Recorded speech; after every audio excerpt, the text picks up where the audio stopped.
Mesdames et messieurs, bonsoir. Bienvenue dans ce journal et merci de nous informer sur la télévision de la famille.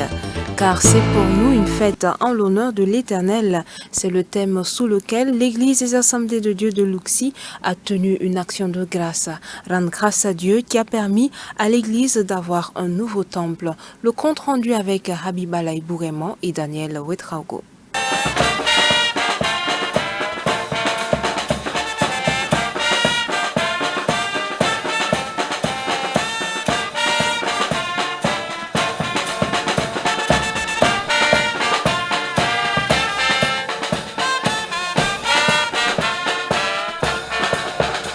Née en 1980 dans la région ecclésiastique de Tangendasouri, la première église des Assemblées de Dieu de Luxi a organisé le samedi 25 mars une action de grâce pour avoir construit un nouveau temple.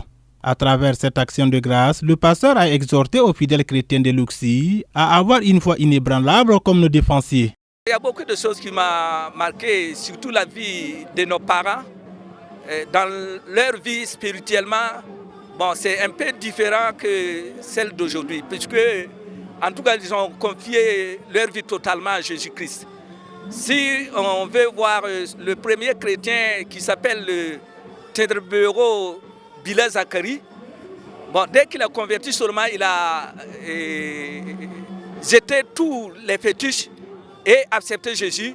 Maintenant, les gens de village lui appellent Pakournoa Bila. C'est que Bila qui ne tue pas les poulets. Voilà, c'est qu'il a donné entièrement à Jésus-Christ. Pour le comité d'organisation, tout ce qui est bien qui finit bien. Quand on a commencé, on avait eu peur. Mais avec la prière, Dieu est intervenu. Et ce qu'on craignait, Dieu nous a soutenus. Financièrement, nous avons gagné ce que nous, on ne pensait pas. Donc ça se fait que jusqu'à la fin, on a trouvé que la préparation était facile par l'aide de Dieu. Dieu était devant de toutes choses et il a contrôlé toutes choses. Et tout s'est passé très bien par l'aide de Dieu. Et nos frères et sœurs vraiment ont mobilisé. Et main à main, ils ont soutenu cette organisation. Et vraiment, c'était vraiment merveilleux. Car c'est pour nous une fête en l'honneur de l'Éternel. C'est le thème sous lequel s'est tenue cette action de grâce. Un thème décortiqué par le coordonnateur du centre numéro 5. Je retiens que ce que nous récoltons aujourd'hui a été semé par nos dévanciers. Et nous aussi, nous ne devons pas nous contenter seulement de récolter, mais nous devons garder les semences pour aussi semer, pour que dans le futur, des gens puissent récolter de ce que nous avons semé. J'aimerais les encourager parce que quand vous héritez d'une église née de temps de sacrifice, de consécration, pour maintenir la flamme, vous n'avez pas le droit de faire moins. Vous devez faire autant, sinon plus, au regard de l'évolution des temps et au regard des exigences du moment. L'évangile est arrivé en 1939 à Luxi et c'est en 1980 que fut construite la première église. Ce nouveau temple est construit à 80% par les contributions financières des membres de l'église.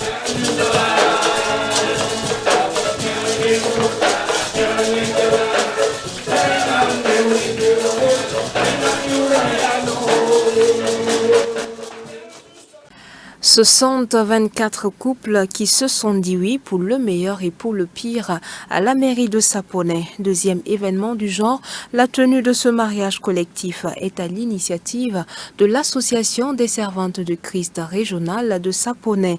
Retraçons les grandes lignes de cette activité mémorable avec Odette Zonguena et Yannick Caboret.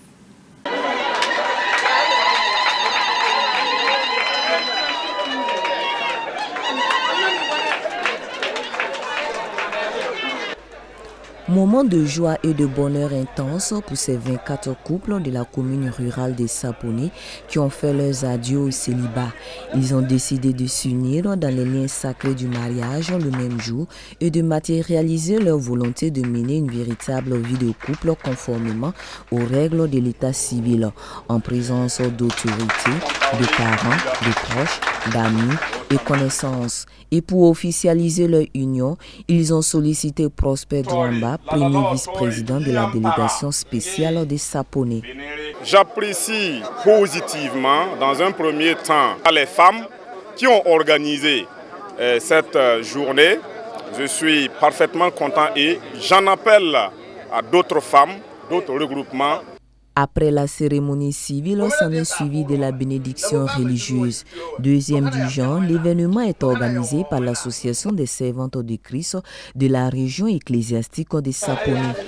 L'initiative intègre le cadre des activités de l'ASC nationale.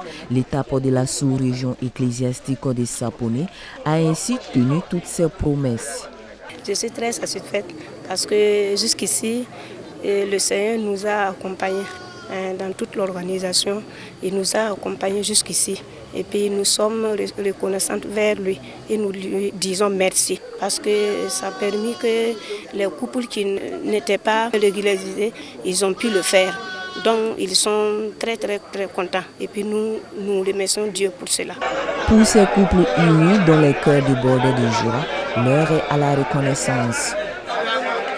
Je suis content pour dire Dieu merci. Tout ce que Dieu a fait pour nous, vraiment, je suis très content. Je suis tellement heureuse de tout ce que Dieu a fait pour nous et tellement je suis contente. Comme nous prêchons à nos disciples de célébrer le mariage civil, nous aussi, on doit être un exemple. C'est pour cela qu'on a choisi de célébrer cette mariage. Je remercie aussi les organisateurs qui sont les responsables de l'ARC, que Dieu les soutienne davantage. À la droite et à toutes les autres couples qui n'ont pas réussi à faire ça. Nous les encourageons à vouloir choisir à célébrer ce mariage pour accomplir la volonté de Dieu. Pour les initiatrices, l'organisation ne s'est pas faite sans embûches. L'organisation, ça n'a pas été facile. On a demandé de gauche à droite de l'aide. On avait une marraine et puis on avait un parrain. Il nous a beaucoup soutenus. Et la région aussi nous a beaucoup soutenus. Donc on dit merci pour cela. Les différentes structures aussi, il nous a beaucoup soutenus. C'est pour cela qu'on a pu organiser cette cérémonie.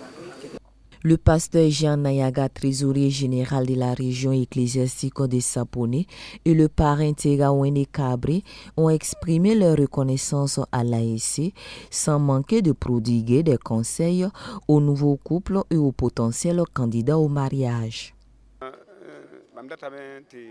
Tous ceux qui sont venus célébrer le mariage aujourd'hui, que Dieu les bénisse, passe un message à l'endroit des femmes de couper bien de leur mari et vice-versa, comme les hommes aussi peuvent s'occuper bien de leurs femmes. Et maintenant, à l'endroit des femmes de l'ASC qui a organisé, les organisateurs, nous les remercions. Nous savons qu'il y a des couples encore qui ne se sont pas venus célébrer le mariage civil. Nous prions le Seigneur pour que dans les jours à venir, qu'eux aussi ils puissent prendre l'exemple. S'il y a des couples qui ne sont pas à jour de leur acte d'état civil, qui n'ont pas encore organisé leur mariage d'état civil, qu'ils le fassent pour le bien-être de leurs enfants qui vont avoir besoin. Pourquoi je dis cela? Parce qu'il y a de cela 3 ans, pour avoir la bourse au niveau de la commune de IPLC, j'allais dire même plus d'autres communes, il fallait que quand même l'élève qui a eu son entrée en 6e puisse apporter le carnet de leur famille, d'où son nom est inscrit. Il se trouvait que plusieurs n'en avaient pas. Et par vraiment les activités du conseil municipal, on a sensibilisé à notre niveau tous les villages qui ont adhéré. Et de ce fait, je pense que l'ASC est sur la bonne voie. L'ASC a en tout cas aidé l'État dans sa mise en œuvre de l'état civil. Créée en 1979, l'Association des servantes de Christ de l'Église des Assemblées de Dieu du Burkina Faso œuvre inlassablement pour le développement holistique des enfants, des hommes en général et des femmes en particulier. Après les sous-régions de Komsilga et Saponi, l'ASC régionale prévoit la tenue du 3e mariage collectif à Kayao, et ce avec le concours de tous et toutes. Le festival Sport et Chants chrétiens des Assemblées de Dieu de Kougren-Louda, Festica de Kayel, a repris de plus belle. Placé sous le thème La Miséricorde, la 7e édition s'est tenue cette fois à Ouagadougou, précisément dans l'enceinte de l'église des Assemblées de Dieu de Tanguen-Barrage. Revivons les temps forts de ce festival avec Odette Zouangena et Xavier Ouetraogo.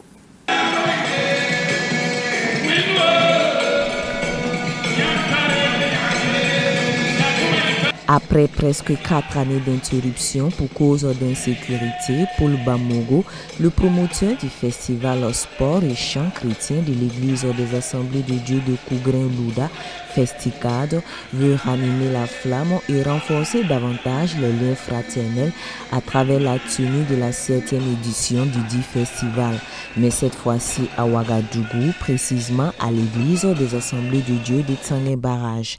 Sans surprise, les différentes personnalités ecclésiastiques fidèles, chantres et groupes conviés n'ont pas marchandé leur présence pour rehausser l'éclat de l'événement.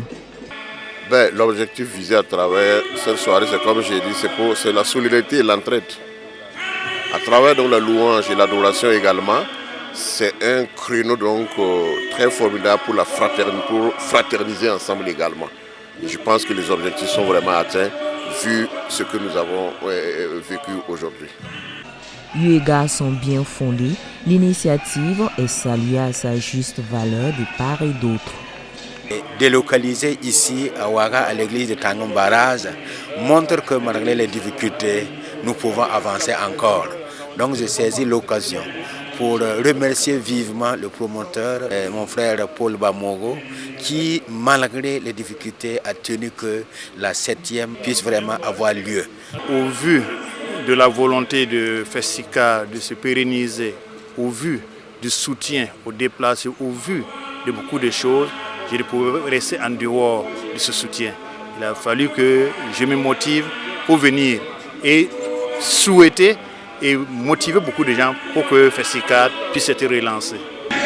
Au-delà des chants entraînés, des pas de danse esquissés, les fidèles ont laissé parler leur cœur, se mettant en phase avec le thème de cette année intitulé La Miséricorde. Quand un frère souffre, on souffre avec lui.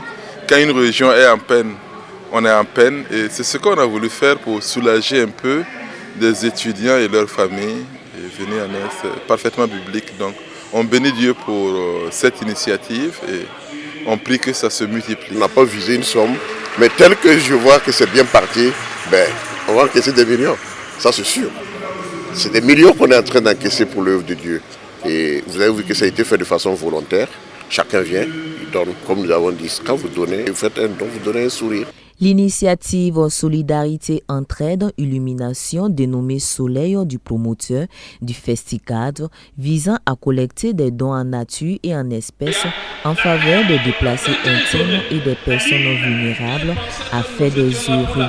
Le directeur de l'école biblique Terra Wende de Zorkoum, l'un des grands bénéficiaires, ne cache pas sa satisfaction. On essaie d'analyser avec plus de 600 personnes sur le site, c'est pas facile. Voilà, la plupart n'ont pas de logement, la plupart n'arrivent pas à joindre les deux bouts parce que s'il faut payer le local et puis également payer ses études et se nourrir, c'est pas chose facile. Et s'il y a des gens qui sont disposés pour apporter un soutien, vraiment on peut dire que c'est l'exaucement de Dieu. Une satisfaction également partagée par le directeur national des écoles bibliques de l'Église des Assemblées de Dieu du Burkina Faso, le docteur Jefté Sawadogo. Ce que j'ai à lancer d'abord, c'est de remercier tous ceux qui soutiennent nos écoles bibliques. Alors que Dieu les bénisse. Alors, et je profite encore de votre micro pour lancer un appel à d'autres personnes qui n'ont pas encore pensé à cela de le faire. Et ceux qui le font, qu'ils continuent et que Dieu les bénisse en retour. Soutenir cette vision était un impératif en laissant entendre quelques participants vivement heureux de l'organisation de cet événement. Parce que les membres de Longo sont là, les chrétiens sont là, les jeunes trouvent leur compte, puisqu'il y a la musique dont les jeunes sont contents. Le Longo aussi est content parce qu'il y a un soutien qui va directement dans les écoles publiques, surtout l'école de Kaya où j'ai fait 2 jours, j'ai vu vraiment qu'il y a des besoins là-bas. Nous trouvons que c'est vraiment une belle initiative, vu qu'au cours de la soirée, on a pu faire des dons, on a pu faire des collectes pour les déplacés internes. On trouve que c'est un acte vraiment louable parce qu'avec ces temps d'insécurité, ces temps de disette, voilà, si nous pouvons contribuer à faire sourire des gens, c'est l'idéal. Les portes de cette 7e édition du Festicado se ferment sur une note de satisfaction et celle de la 8e édition s'annonce en couleur. À présent, dans l'actualité hors de chez nous, le forum du Conseil français des investisseurs en Afrique 2023 a été organisé ce mardi à Paris. À l'heure du New Deal, les pays africains sont ouverts au partenariat à condition qu'ils soient gagnants-gagnants. L'heure du New Deal avec l'Afrique, c'est le thème du forum organisé par le SION, le Conseil français des investisseurs en Afrique, ce mardi à Paris. L'Afrique dispose de nombreuses matières premières et métaux rares, fortement recherchées à travers le monde. Et pour Antonine Kinzo Kamole, directeur général de l'Agence nationale pour les investissements de la RDC, le développement mondial ne se fera pas sans le continent. Aujourd'hui, quand vous regardez le coltan, vous regardez tout ce qu'il y a, les dérivés qu'il y a derrière, on ne peut que parler de la RDC. Et j'ai aussi évoqué quand même la question du phosphate, la question du potasse. Aujourd'hui, c'est des éléments qui sont extrêmement importants en RDC. Et ça prouve que la RDC est la clé pour l'Afrique. L'avenir du monde se joue en Afrique, mais l'avenir de l'Afrique se joue en RDC. Pilier indispensable au développement africain, l'industrialisation. La RDC a investi 58 milliards de dollars pour relancer le secteur en s'appuyant sur 3 axes moteurs. Prioritairement, c'est l'agroalimentaire, ensuite l'énergie qui est extrêmement importante et bien entendu les infrastructures. Et ces 58 milliards sont répartis sur les questions des ports, des aéroports, sur les questions d'énergie et sur les questions d'hydrocarbures. Et ça, c'est des éléments qui sont extrêmement importants sur ce projet industriel. Des projets qui se feront avec des partenaires européens. Au Sénégal, le gouvernement veut créer les meilleures conditions d'affaires pour les entreprises. Depuis quelques années, nous avons entamé un processus de réforme de l'environnement des affaires. Nous sommes d'ailleurs parmi les meilleurs réformeurs en Afrique. Donc, ce qui veut dire que l'ensemble des conditions s'est réuni pour des investissements. Et compte tenu de la grande demande et des perspectives excellentes pour le Sénégal, nous avons, sous l'égide du président de la République Macky Sall, l'intention d'organiser au mois de juillet un forum international sur les investissements qui s'appelle Invest in Sénégal. C'est à l'occasion de faire en tout cas le bilan de tout ce qui a été fait, mais surtout de dégager des perspectives nouvelles, aussi bien pour le secteur public que pour le secteur privé. Donc ce sont des perspectives excellentes qui s'offrent à notre pays. La Tunisie frappée par une crise d'eau en raison de la sécheresse qui sévit dans le pays, aucun des 30 barrages tunisiens n'est rempli au tiers, selon les chiffres du ministère de l'Agriculture. Un robinet à sec, l'image est récurrente en Tunisie. Pour ses tâches quotidiennes, Soumaya Ben Abdallah doit compter sur son réservoir. Depuis le 31 mars, en effet, les autorités tunisiennes ont décidé de couper l'approvisionnement en eau la nuit jusqu'en septembre. La sécheresse qui frappe le pays est passée par là. Il n'est pas raisonnable de couper l'eau pendant le mois de Ramadan. J'ai un réservoir pour conserver l'eau. J'ai mis des seaux d'eau dans la salle de bain, dans la cuisine. Regardez ce que je fais quand je veux faire la vaisselle. Je remplis les bols d'eau. Mais que fait une personne qui n'a pas de réservoir? Interdiction d'utiliser l'eau potable pour le lavage des voitures, l'arrosage des espaces verts à l'intérieur de la ville et l'irrigation en dehors de la capitale sont entre autres les mesures prises par les autorités tunisiennes. Le ministre de l'Agriculture demande une stratégie pour la consommation d'eau dans l'agriculture. Un avertissement important parce que la priorité absolue en la matière est l'utilisation humaine. Une demande d'avertissement aux industriels parce qu'ils épuisent les nappes phréatiques.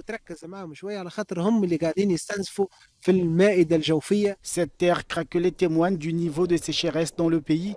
Le niveau d'eau du barrage de la ville de Menzel Temine a baissé de 70%. Actuellement, nous avons atteint la ligne rouge, ou la ligne de danger en termes de pénurie d'eau. Les barrages sont presque vides. Un étiage sans précédent, les niveaux d'eau dans les barrages ont baissé de 60 à 80% et parfois même de 100%. Après ces procédures, un document aurait dû être publié pour expliquer la consommation d'eau, le stockage, le calendrier et la quantité autorisée à être stockée. C'est pourquoi nous considérons que ces mesures sont incomplètes, car le citoyen doit être sensibilisé à l'importance d'économiser l'eau afin qu'il accepte toute mesure et qu'elle n'ait pas d'effet néfaste. Ces restrictions en valeur de pilule amère pour les populations, a fortiori en cette période de Ramadan. Mettre en place un rempart commun pour détecter et prévenir les cyberattaques au-dessus de l'Europe. C'est le projet inscrit dans le Cyber Solidarity Act présenté ce mardi par la Commission européenne. La Commission européenne veut la création d'un cyberbouclier pour protéger les États membres. Ces menaces sont toujours plus nombreuses et toujours plus vastes. Ces cyberattaques deviennent un véritable danger pour l'Union. Ce système de défense veut agir sur la prévention et la détection des risques. Ce rempart pan-européen devrait être composé de centres d'opération de sécurité. Cela implique de confier une partie de cette cyberdéfense à des entreprises privées et de pousser les gouvernements à coopérer. No one can solve this alone. You cannot have sufficient resources ready because you don't know when you may be on an all-out cyber attack. We have seen very damaging attacks to, for instance, the Irish health system. We have seen attacks where they go undiscovered for months, where there's been access to, for instance, foreign ministries. De plus, la Commission propose la mise en place d'un mécanisme d'urgence capable de répondre aux attaques une fois qu'elles se seront matérialisées. Il faudra pour cela mobiliser un ensemble d'experts et d'entreprises certifiées pour neutraliser la menace. Les sociétés numériques européennes estiment que leur collaboration est un élément clé de cette réponse. There is no chance that public sector will be able to do this themselves. They will never have access to the competences that we have. And this is really one area where we have totally overlapping interests to have a cyberspace and address hybrid threats in a common way. Le montant de ce projet est évalué à un peu plus d'1 milliard d'euros, dont 2 tiers seront issus du budget européen. Les États membres et le Parlement européen doivent maintenant se saisir de cette proposition afin qu'elle devienne réalité.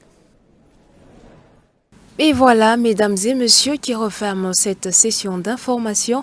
Merci de votre constante fidélité. Excellente suite de programme sur la télévision de la famille.